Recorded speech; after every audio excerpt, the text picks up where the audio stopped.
ഒമാനിൽ നാളെ മുതൽ താപനിലയിൽ വീണ്ടും വർധനയുണ്ടാകുമെന്ന് കാലാവസ്ഥാ കേന്ദ്രത്തിന്റെ മുന്നറിയിപ്പ്. താപനില ഉയരുന്നതിനാൽ മുൻകരുതൽ നടപടികൾ സ്വീകരിക്കാൻ പൊതുജനങ്ങളോട് അധികൃതർ അഭ്യർത്ഥിച്ചു. ഒമാൻ ചുട്ടുപൊള്ളുകയാണ്. നാളെ മുതൽ നിലവിലുള്ളതിനേക്കാൾ ചൂട് വർദ്ധിക്കുമെന്ന് മുന്നറിയിപ്പ് നൽകിയിരിക്കുകയാണ് ഒമാൻ കാലാവസ്ഥാ കേന്ദ്രം.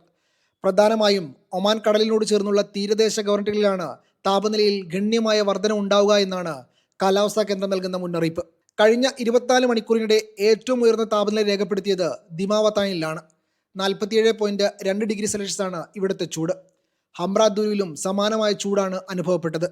സുനൈന, റുസ്താഖ്, ബുറൈമി തുടങ്ങിയ മറ്റു പ്രദേശങ്ങളിലും 45 ഡിഗ്രിക്ക് മുകളിലായിരുന്നു ചൂട് രേഖപ്പെടുത്തിയത്.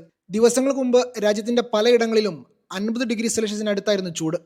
കഴിഞ്ഞ ശനിയാഴ്ച സുനൈനയിൽ 48.2 ഡിഗ്രി സെൽഷ്യസ് ആയിരുന്നു താപനില. മക്ഷിൻ, ഹംറാദ്ദുരു, ഹൈമ എന്നിവിടങ്ങളിൽ 48 ഡിഗ്രി സെൽഷ്യസുമായിരുന്നു ചൂട്. ആഴ്ചയിലെ ഏറ്റവും ഉയർന്ന താപനിലയായ 48.6 ഡിഗ്രി സെൽഷ്യസ് അനുഭവപ്പെട്ടത് വെള്ളിയാഴ്ച മക്ഷിനിലായിരുന്നു. താപനില ഉയരുന്നതിനാൽ മുൻകരുതൽ നടപടികൾ സ്വീകരിക്കാൻ പൊതുജനങ്ങളോട് അധികൃതർ അഭ്യർത്ഥിച്ചിട്ടുണ്ട്. Media 1, Muscat.